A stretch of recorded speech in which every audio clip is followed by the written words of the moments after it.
আস্তে আস্তে যখন তার ক্ষমতা বাড়তে থাকে না, তার লোভও বাড়তে থাকে।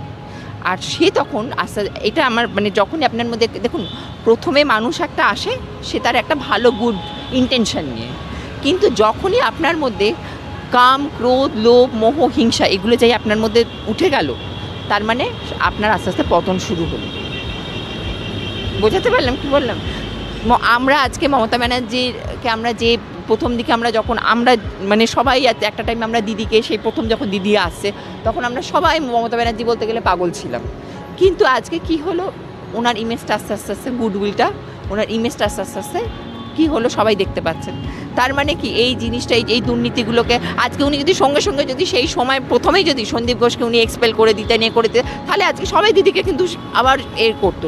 কিন্তু আজকে দিদি কিন্তু সেটা করেনি। সন্দীপ ঘোষকে একটার পর একটা চাকরি, একটার পর একটা চাকরি, একটার পর একটা চাকরি করে দিয়ে গেছেন। বিনীত গোয়েলকে একটা জায়গা থেকে ট্রান্সফার করে আর একটা ভালো